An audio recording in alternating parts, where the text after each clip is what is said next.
Hi friends, ఈ particular వీడియోని ఒక పాటతో స్టార్ట్ చేద్దాం.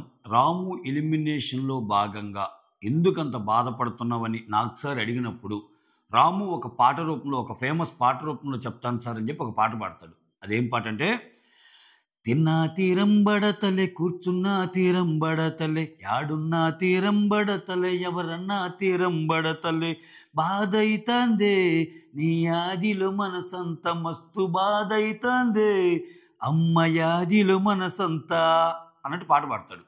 సో ఇక్కడున్న నా మనసంతా అక్కడే ఉంది, వాళ్ళు గుర్తొస్తున్నారు అన్నది దాని భావన. సో ఇంకెక్కువ ఉండలేకపోతున్నాను అని చెప్పి మీ యొక్క ప్రాబ్లమ్స్ కానీ లేకపోతే మీ యొక్క విష్ లిస్ట్ కానీ ఏదైనా ఉందా అని అడిగినప్పుడు ఆ వీక్ ఒక్కొక్కరు రాస్తారు. దాంట్లో భాగంగా రాము ఆల్రెడీ ఎక్స్ప్రెస్ చేసినట్టున్నాడు, అందుకే ఆ పాయింట్ తెస్తాడు నాకు సారు. ఒక 2-3 వారాల నుంచి డల్గా ఉంటాడు, హోమ్ సిక్ అని. ఇక్కడ అసలు దీనికి ఎన్టీఆర్ గారికి సంబంధం ఏందనే దానికి ఒక లింక్ ఉంది, చెప్తా. అంటే బిగ్ బాస్లో కొన్ని రూల్స్ ఉంటాయి. మనం వచ్చి మనం సెల్ఫ్ ఎలిమినేట్ అయితే కొంత డబ్బు కట్టాలి, ఓకే. బట్ ఒక్కోసారి మనం రూల్స్ బ్రేక్ చేయొచ్చు అనిపిస్తుంది. ఇదంతా ఎందుకు చెప్తున్నా అంటే, బయట నుంచి వస్తున్న సమాచారం ప్రకారం ఒక 5 లక్షలు కట్టమన్నారని కొంతమంది ఒక అమౌంట్ చెప్తున్నారు, కొంతమంది ఇంకో అమౌంట్ చెప్తున్నారు. అసలు అది ఉత్తదా నిజమా అనేది పక్కన పెడితే, ఒకవేళ ఆ గాసిప్ గా నిజమైతే, ఎందుకంటే రాము సెల్ఫ్ ఎలిమినేట్ అయ్యాడు కాబట్టి బిగ్ బాస్ టీం ఒక 5 లక్షలు కట్టమన్నారు అనేదిగా నిజమైతే, అంతకు మించి ఇంకా వేరే దారుణం ఉండదు అనుకుంటున్నాను నేను. ఎందుకంటే అతను క్లియర్గా అతను బాధ చెప్పుకున్నాడు, నీ బాధ నేను తీరుస్తాను, చెప్పు రాము అన్నాడు, మాట్లాడాడు. సో అవన్నీ చేసేకే కదా పంపింది.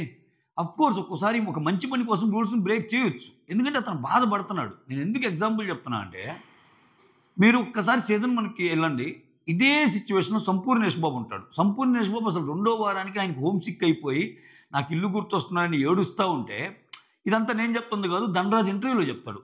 ఇప్పుడు నేను కొట్టండి, ఒక 2-3 ఇయర్స్ బ్యాక్ ఒక ఇంటర్వ్యూ ఉంటుంది ధనరాజ్ది, మీకు ఒకవేళ అవసరమైతే నేనే లింక్ పంపిస్తాను. ధనరాజ్ దాంట్లో క్లియర్గా ఏం చెప్తా అంటే, ధనరాజ్ రెమ్యూనరేషన్తో సహా చెప్తాడు. నాకు వారానికి 7.5 లక్షలు, ధనరాజ్ తీసుకునేది 7.5 లక్షలు అంట. చాలా మంది చెప్పుకోరు, నేను చెప్తున్నాను. వీక్లీ 7.5 lakhs తీసుకునేవాడిని నేను. అయితే ఒకనొక టైంలో నా వైపు వాళ్ళందరూ గుర్తొచ్చి నేను బయటికి వెళ్దాం అనుకున్నప్పుడు అప్పుడే నవదీప్ వస్తాడు. నవదీప్ వచ్చి, ఏంట్రా వెళ్దాం అనుకుంటున్నా, అంత ఈజీ కాదురా, 25 లక్షలు మనం కట్టాలి అన్నట్టు చెప్పాడు. నేను షాక్ అయిపోయాను. నేను ఇక్కడికి వచ్చిందే డబ్బులు సంపాదించుకోవడానికి, మళ్ళీ ఇప్పుడు నేను 25 లక్షలు ఎదురు కట్టాలా అని నేను షాక్ అయిపోయాను అని ఆ యాంకర్ అడిగిన క్వశ్చన్కి సమాధానం చెప్పేటప్పుడు, మరి సంపూర్ణేష్ బాబు గారు వెళ్ళారు కదా అంటే అప్పుడు చెప్తాడు. సంపూర్ణేష్ బాబు సాఫీగా బయటకు రావటం వెనకాల ఎన్టీఆర్ గారి కృషి చాలా ఉంది. ఎందుకంటే ఎన్టీఆర్ గారు టీంతో మాట్లాడి, నేను ఫస్ట్ టైం చేస్తున్నాను, సో అతను చాలా హోమ్ సిక్తో ఉన్నాడు, బయటికి పంపిద్దాం అనుకుంటున్నాము, అవసరమైతే ఆ డబ్బు ఏదో నేను కడతాను అని కన్విన్స్ చేశాడంట. నేను కడతాను, అతను మాత్రం ఉంచడానికి లేదు, అతను ఇంకా బాధపడుతున్నాడని. సో అంత సాఫీగా మేకర్స్ని ఒప్పించి సంపూర్ణేష్ బాబుని బయటికి తీసుకొచ్చి, సంపూర్ణేష్ బాబుకి ధైర్యం చెప్పి సంపూర్ణేష్ బాబుని బయటికి పంపాడు. అది కదా తోపు అంటే ఇక్కడ ఇవన్నీ మనం పెట్టుకున్న రూల్సే కదా. మనం పెట్టుకున్న రూల్స్ మంచి కోసం ఒక రూల్ బ్రేక్ చేయొచ్చు. ఒకవేళ ఏది వాళ్ళకి అంత హ్యూమానిటేరియన్ రూల్స్ ఉంటే, అది నేను చెబుతుంది. అంటే ఇది నిజమో కాదో తెలియదు, బట్ గాసిప్ ప్రకారం వస్తే నాకు సార్ కన్విన్స్ చేసేనా రాముకి 5 లక్షలు వద్దులే అని ఉంటే బాగుండేది. నిజంగా అన్నాడేమో మనకి తెలియదు, ఇదిగా నిజమైతే. ఎందుకంటే వాళ్ళకి ఇచ్చే దాంట్లో చాలా పోతాయి.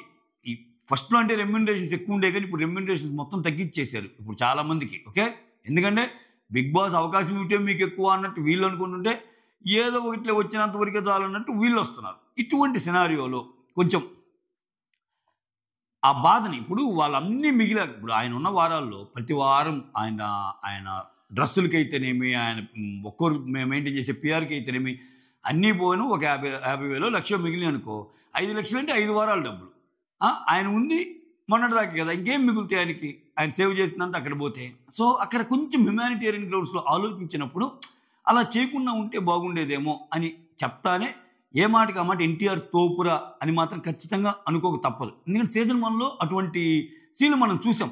బయటకు వచ్చాక తను కూడా చెప్తాడు, సంపూర్ణేష్ బాబు చాలా మంచిగా రిసీవ్ చేసుకున్నాడు, చాలా మంచి మాటలు చెప్పాను నాకు ఎన్టీఆర్ అన్నట్టు. అది అంటే ఒక్కోసారి షోకి మించిన విషయాలు హోస్ట్ రూపంలో మనం చేయొచ్చు, అప్పుడే కదా ఆ కిక్ ఉండేది. So respect to Tarak.